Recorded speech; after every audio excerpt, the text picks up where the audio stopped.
Vous voyez, il y a certaines sociétés qui sont développées en se basant sur leur culture. Parce qu'il y a beaucoup de richesses dans nos cultures. Regardez la Chine, le Japon, ce sont des exemples. C'est en se basant sur leur culture qu'ils arrivent à le faire. Le patrimoine, beaucoup de gens ne savent même pas quel est notre patrimoine. Personnellement, j'ai découvert beaucoup de choses avec le ministre, en conseil des ministres, lorsque nous préparions ces journées-là. Donc j'ai découvert beaucoup de choses que je ne savais pas. Et c'est toujours bien de découvrir qu'est-ce que nous avions. Nous ne sommes pas venus du néant. Lorsqu'on prend seulement, moi je me souviens, quand je visitais les forges, avant on avait, peut-être, et ça existe toujours dans certaines contrées, où à travers la culture, les gens peuvent aller extraire un minerai ferralitique, venir extraire le fer, faire de l'acier pour fabriquer tous les outils d'agriculture et tout. Mais c'est le développement donc de la sidérurgie comme ça. Est-ce que nous sommes basés sur les connaissances de nos ancêtres là sur ce volet et développer notre industrie sidérurgique? Je ne pense pas. La métallurgie. Est-ce qu'il faut aller forcément apprendre chez les autres? Mais nous avons déjà un fondement aussi. Et ça, ce n'est qu'un exemple parmi tant d'autres. On peut puiser beaucoup de choses dans notre culture que nos ancêtres faisaient déjà et développer notre société. On va parler maintenant de sécurité. Principale préoccupation des Burkinabés et priorité numéro 1 de votre gouvernement. Sous votre leadership, l'armée a acquis et continue d'acquérir des équipements et de matériel de guerre de pointe. Peut-on dire que nos forces combattantes sont maintenant équipées pour anéantir l'ennemi? Oui, l'équipement, nous allons continuer à nous équiper. Comme je vous le disais, on n'est même pas à 15% de ce que nous souhaitons. Vous verrez beaucoup de choses qui seront là et ça va continuer parce que sachant d'où nous venons, on vient de très loin et donc il faut préparer de sorte que les générations à venir ne connaissent pas ces situations. J'ai eu à le dire le 17 février, si je ne me trompe, en salle. Les gens ont peut-être maintenant compris comment est-ce que l'impérialisme a préparé nos armées pour pouvoir maintenant envoyer le terrorisme et voilà, déstructurer nos États et mieux nous exploiter. Je vous prends un exemple. J'ai parlé en 2020 de comment c'était. Si vous cherchez des militaires qui étaient en opération en 2019, à côté, dans la zone de Pensa, Kelbo, Tauremba et autres, imaginez pendant ce temps, on déployait des militaires 300 à 350 avec une centaine de Kalachnikov, peut-être une dizaine, une vingtaine de gilets. Ils sont là, beaucoup sont vivants, vous verrez. Donc défaut d'équipement. Et lorsque ils sont attaqués, les 200 et quelques, qu'est-ce qu'ils font? Ils sont obligés de courir. Et ça fait que les militaires même avaient surnommé les terroristes les monos, c'est-à-dire les moniteurs. C'est comme à l'école, les moniteurs venaient à 5 heures vous réveiller pour faire le sport, courir. Donc quand ils venaient attaquer à 5 heures, c'était la course. Et lorsque vous perdez confiance comme ça, pour reprendre confiance, ce n'est pas évident. Donc l'équipement avait fait que l'armée avait perdu un peu le visage. Et vous voyez que les terroristes se plaisaient de filmer les militaires en train de courir. Et ils partent galvaniser leurs combattants avec, les recruter et vraiment les mettre moralement au top pour combattre. Aujourd'hui, nous voulons équiper l'armée pour que le soldat reprenne confiance en lui. Lorsqu'il sort, il doit avoir confiance. Déjà, avec le minimum que nous avons, mais vous voyez l'exploit qu'ils font. Ils n'ont pas peur d'aller vers l'ennemi, ça veut dire que les soldats n'ont pas peur. Donc nous allons continuer de fournir des efforts pour mieux nous équiper et faire face. Monsieur le Président, en plus des équipements et du matériel, il y a beaucoup d'efforts également qui est fait pour le recrutement des hommes pour combattre sur le terrain. Bien sûr, ça va de pair. Et vous avez remarqué que nous nous trompions énormément. Ce que nous constatons, ce n'est pas ce qu'on imaginait. Ils sont nombreux et aujourd'hui, il faut le reconnaître, il y a beaucoup qui viennent de l'étranger pour combattre au Burkina. Dans les rangs des terroristes, donc des mercenaires qu'on prend et venir, il faut qu'on recrute conséquemment pour mailler notre territoire aussi. Vous êtes dans une dynamique de réorganisation de l'armée. À quel stade en êtes-vous avec cette réorganisation? La première phase, c'était la mise en place de ces unités organiques et combattantes-là, voilà, les bataillons d'intervention rapide, pour répondre et contenir la menace. Parce que lorsque nous avons fait l'évaluation, il fallait ce genre de force-là pour contenir la menace. Là-bas, nous pouvons dire en tout cas, Dieu merci, nous avons fait un exploit au-delà de ce que nous imaginions. Voilà, nous avons pu former nous-mêmes ces bataillons d'intervention rapide, les équiper entièrement par, voilà, grâce au peuple. Donc, c'est la première phase.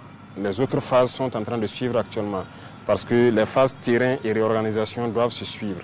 Donc les forces seront bientôt relocalisées pour répondre donc à la situation présente. Donc la réorganisation va se poursuivre, d'autres types d'unités vont se créer et dans le cadre de l'AES aussi, il y a des forces qui vont être mises en place pour répondre à ces besoins-là. Justement, Monsieur le Président, vous étiez à Banfora, vous avez dit aux forces combattantes de se préparer à la guerre de haute intensité. Oui. Alors, faut-il s'attendre justement à d'autres réformes au sein des forces combattantes? Oui, des réformes, on peut le dire, c'est dans le sens de la réorganisation. Parce que, comme je l'ai dit là-bas, le terrorisme sera vaincu. Voilà, ces criminels qui se baladent à moto là seront vaincus. Mais il faut se préparer à d'autres types de guerres. Il y a la menace partout, que ce soit autour ou bien la menace qui peut venir de loin. Donc, dans ce cadre-là, c'est une guerre conventionnelle qui peut durer. Donc, il faut se préparer à une guerre de haute intensité. Il faut pouvoir combattre dans le temps et tenir sur le terrain pendant très longtemps. C'est un autre mode de combat. Donc, il faut se préparer à ça et les forces, les différents corps vont avoir un programme d'entraînement et commencer ces entraînements-là. Des résultats tangibles sont quotidiennement engrangés sur le terrain, mais le phénomène du terrorisme semble avoir la peau dure dans certaines localités. Comment peut-on expliquer cet état de fait? Oui, c'est le terrorisme, comme vous le dites. Après le combat, les gens se rendent compte qu'il y a beaucoup d'étrangers dans les rangs. Donc, le Burkina, comme je le disais aux enfants, c'est le cœur. Donc, on cherche à broyer le cœur pour faire peur aux autres. Donc, nous sommes ceux-là qui devons accueillir le maximum. Donc, voilà pourquoi on se prépare conséquemment. Donc, c'est pas que c'est un phénomène nouveau. On s'attend à ça et on s'attend à pire que ça. Mais pour l'instant, je pense qu'on ne peut pas être en même temps partout. Comme vous l'avez remarqué, on ne communique pas beaucoup sur certaines choses, mais c'est zone par zone. Il y a des zones où on a mis beaucoup d'efforts, qui sont presque à 100% voilà, conquises. Il y a des zones aussi encore où on est en train de remettre l'effort. C'est petit à petit, nous allons reconquérir donc toutes les portions de terrain, parce que en les regardant faire, il faut conquérir et savoir comment consolider. Justement, Monsieur le Président, vous avez parlé tout à l'heure d'acquisition de matériel. Beaucoup de Burkinabés ne comprennent pas. Ils se disent que nous sommes équipés, nous avons des drones de dernière génération, mais on ne comprend pas pourquoi le terrorisme persiste. Rien que ce 23 avril, il y a eu donc des attaques. Comment est-ce qu'on peut expliquer cet état de fait? Alors, nous avons acquis vraiment beaucoup de moyens. Ça, c'est une chose. Les vecteurs aériens, bon, on a pu réussir à former en tout cas la plupart des pilotes déjà, parce que nous avons anticipé leur formation avant d'acquérir. Sinon, tout moyen qu'on acquiert, il faut former ensuite. Donc, il y a un temps mort. Mais actuellement, avec les vecteurs aériens, nous avons donc cette chance d'avoir déjà des pilotes. Ils sont en activité. Mais pourquoi il y a des attaques souvent? Il faut reconnaître qu'il y a certaines positions où les chefs d'éléments ne sont toujours pas au sérieux. Ils ne sont pas concentrés. Voilà. Et je disais la dernière fois, c'est comme l'effet de savoir qu'il y a quelque chose dans les airs. Ça fait que certains ne sont pas concentrés. De toute façon, on pourra les développer en long et en large. Ce sont des moments de... Certains ont laissé de la fragilité et l'ennemi a observé et il frappe un coup qui peut être dur. Voilà. Sinon, pendant que le 23 se passait, une opération importante venait de finir dans la zone de Gaïri, Bogandé, où les bataillons ont fait de bon travail. Mais c'est pendant cette phase que d'autres ont prêté le flanc. Parce que ce n'est pas parce qu'il y a des drones en l'air qu'il faut dormir. Ce que nous voulons, c'est qu'on puisse être alerté.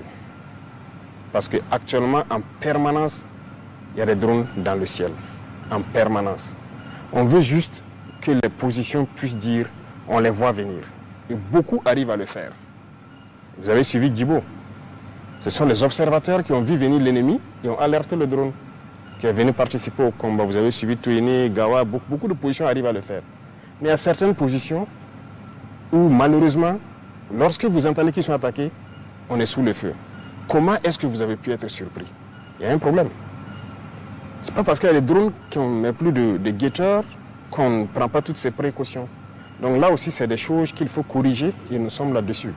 Voilà, c'est des choses qui entachent la lutte, mais qu'il faille corriger. Il ne faut pas que les gens baissent la garde, croire que c'est fini. Il faut rester concentré.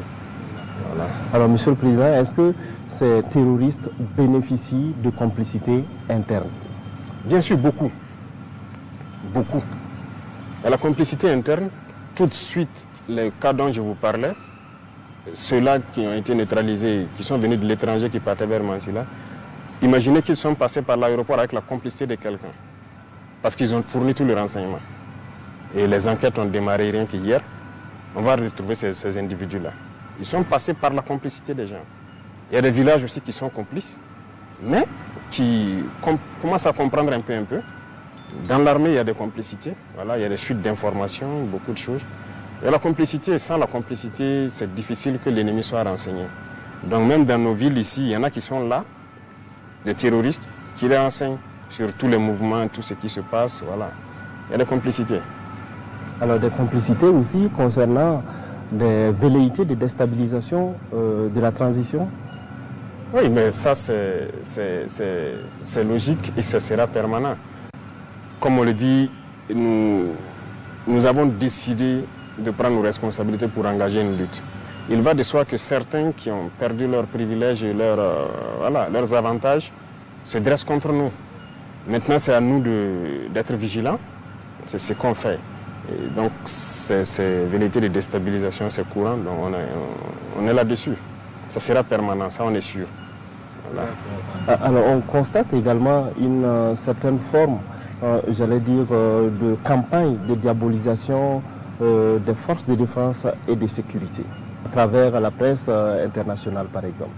Ah oui, ça, c'est logique. Ces presses internationales se battent pour leur pays. C'est normal. Ceux-là qu'on a fermés ici, tout ce qu'ils divulguent comme information, c'est pour les intérêts de leur pays. Mais ce qui nous écœure, c'est souvent même les presses locales qui relaient ça. C'est ça qui est dangereux. Est-ce que ça veut dire qu'ils n'ont pas l'intelligence de comprendre que ceux-là sont en train de... Tout ce qu'ils publient, c'est pour l'intérêt de leur pays et qu'ici aussi, on se met à le faire, c'est pas bien. Les FDS sont en train de monter en puissance. Il y a beaucoup de victoires. Aujourd'hui, on ne s'assoit pas qu'on vienne nous attaquer. On est à l'offensive, beaucoup de choses. L'armement qu'on est en train d'acquérir et tous ces équipements, ça ne les plaît pas. Parce que nous allons réussir à vaincre le terrorisme. Pourtant, ils ont créé ça pour que nos États ne puissent pas être des États et continuer à nous exploiter. C'est nos ressources. C'est ça le problème. Mais si vous avez une armée, ils ne peuvent pas se permettre certaines choses. Donc c'est normal que leur presse diabolise, qu'ils inventent du mensonge, ils racontent tout ce qu'ils veulent, avec des complicités internes, malheureusement. Voilà, il y a des individus ici pour 2 000, 3 000 euros, ils sont prêts à écrire du n'importe quoi, envoyer là-bas. Voilà, et puis ils vendent leur patrie. Et ce sont ces gens aussi qu'on combat, parce que ce sont des ennemis de la nation. Et c'est dangereux. Il ne faut pas aussi que nos presses se prêtent à certains jeux. Lorsqu'ils publient des choses là-bas, nous ici on prend. Quelle est la valeur ajoutée? Quelle est votre partition dans cette lutte-là? Et ils se battent pour les intérêts de leur pays là-bas. Pourquoi vous aussi vous allez les suivre?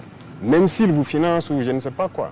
C'est pas logique. Alors, parlant donc de combat sur le terrain, beaucoup de zones ont été reconquises justement grâce aux forces combattantes. Des PDI ont été réinstallés. Aujourd'hui, est-ce qu'on a des chiffres? Est-ce qu'on a des statistiques sur les zones qui ont été réinstallées? Alors, chaque semaine, le ministère de l'Action humanitaire donc, publie des chiffres. Donc, il nous envoie ça à travers le CONASUR. Il nous envoie ça en rapport aussi. Et on peut aussi constater que certains organismes qui refusaient de voir la chose, que ça évoluait, ont commencé à reconnaître effectivement que il y a du travail qui est fait. Beaucoup de villages ont rejoint et nous sommes en train de vouloir donc les accompagner pour qu'ils s'installent et pouvoir travailler efficacement. Les écoles aussi ont ouvert dans la plupart des cas. Beaucoup de routes qui n'étaient pas empruntables le sont aujourd'hui. Donc quand même il y a une avancée significative, mais c'est des choses sur lesquelles, personnellement, nous ne souhaitons pas communiquer d'abord parce que tout le pays n'est pas en sécurité. Et lorsque vous dites qu'ici c'est stabilisé, d'autres là-bas vont dire mais pourquoi vous ne venez pas chez nous faire le même travail? Pourtant, c'est par étapes en fonction de la complexité des terrains qu'on va s'engager. Des zones ont été reconquises, certes, mais comment comptez-vous consolider ces zones-là? Comment consolider? Je dirais que ça, c'est un peu secret. Je ne pourrais pas vous dire exactement ce qui est en train d'être fait, mais il y a beaucoup de choses qui sont en train d'être faites sur le terrain.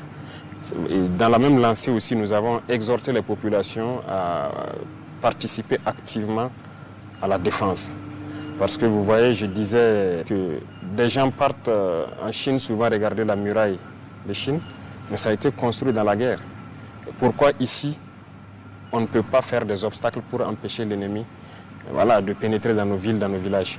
Donc avec les chefs de circonscription administrative, partout où je passe, je leur dis donc de mettre les populations au travail avec l'appui de FDS pour définir des périmètres où l'ennemi ne doit pas franchir.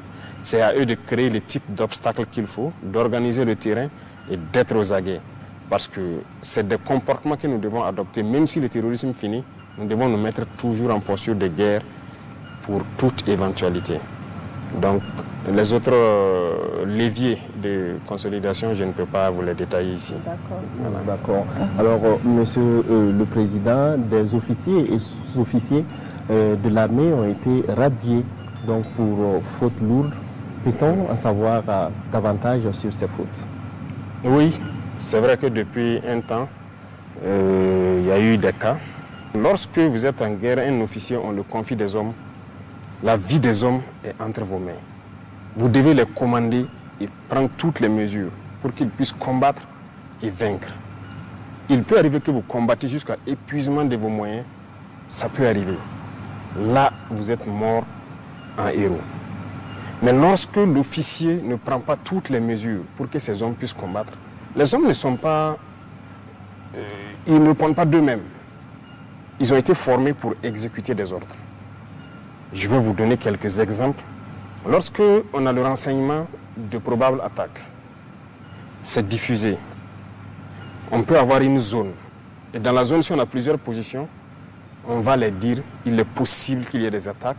Nous serons à côté. Il y a les drones qui seront pas loin, en tout cas à équidistance des différentes positions. Mettez-vous en alerte. Ça veut dire qu'il faut guetter. Et ça, c'est des cours que les officiers apprennent à l'école. Le poste d'observation, le poste de guet, tout le monde l'apprend. C'est toi, tu dois placer tes hommes à une bonne distance de ta base pour t'alerter quand on voit l'ennemi venir. Parce que l'ennemi pousse souvent ses motos, il ne va pas rouler. C'est rare qu'il roule venir. Donc, tu dois avoir un dispositif qui te permet de te renseigner. Et c'est à partir de ce moment que vous alertez à l'arrière. Aujourd'hui, toutes les positions ont minimum 2 moyens de communication, sinon 3. Et on a fait en sorte que toutes les positions soient en liaison directe avec le pilote de drone. Donc ils n'ont pas besoin de passer même par leur chef pour appeler le drone et dire « je vois ça, venez traiter ». Donc tout est réuni. Et autour, on a fait quand même une organisation du terrain pour permettre aux gens de combattre. On veut juste l'alerte. Ok, les guetteurs ont signalé ça. Et les avions vont intervenir. Et lorsque le renseignement est diffusé, et qu'on prend souvent le soin d'envoyer des missions, aller voir des dispositifs, vous dire d'aménager ça, de faire ci, d'organiser le terrain, vous ne faites rien. Un officier, vous ne dites pas aux hommes, il y a ce cours-là que tout le monde fait, l'OTC, organisation du terrain, camouflage. On vous alerte qu'il y a une attaque probable dans la zone, vous ne faites rien. Et subitement, on apprend, on est sous le feu. Comment vous pouvez comprendre? Et regardez, depuis un bout de temps, c'est la journée. Djibo a été attaqué en pleine journée. Heureusement, ils ont vu venir. On a pu intervenir à temps. Regardez Solé. C'est la journée. On n'a pas été alerté. Pendant que le drone était à côté. Tankwalou, en pleine journée. Pas d'alerte. C'est le drone qui a vu lui-même. Taouri, en pleine journée. L'autre jour, le 23 dernier, Sanga, pleine journée. Il y a des choses qui font mal. Donc, quand les pilotes apprennent qu'ils sont à côté, 15-20 km, et on ne les alerte pas. Peut-être qu'ils sont en train de chercher ailleurs, parce qu'ils ont beaucoup de positions en même temps, et vous vous faites surprendre en pleine journée. Comment est-ce qu'on peut expliquer ça? C'est une faute grave. Vous avez sacrifié vos hommes. Un officier, il ne dort pas. Il se repose. Mais vous n'avez pas le droit de dormir. Et tout ce que vous commandez aux hommes de faire, ils vont le faire. Si l'homme n'exécute pas, vous les punissez. jusqu'à la radiation aussi. Donc il y a des responsabilités et c'est lourd. Et les gens doivent se réveiller. On a eu des cas où des gens signalent l'arrivée d'ennemis. Les drones arrivent et ils les demandent donc c'est quel côté. On observe, on ne voit pas. Il dit non, on avait signalé là-bas. On dit qui a signalé? Est-ce que tu as quelqu'un? Vous voyez les antennes, les pylônes là? Presque dans toutes les communes, il y a des pylônes. On dit aux gens même de monter là-bas et guetter au loin, ça vous permet de voir en profondeur. Ils ne le font pas. Les pilotes le demandent, est-ce que tu as mis quelqu'un dans l'antenne pour observer au loin, pour nous guider? Il dit oui. Et le pilote lui répond, vous mentez, je suis à votre verticale, il n'y a personne sur l'antenne. Il se rend compte maintenant que c'est la réalité. Mais vous mentez à qui? Ça, ce n'est pas un comportement d'officier. On a connu ces cas, beaucoup de cas comme ça.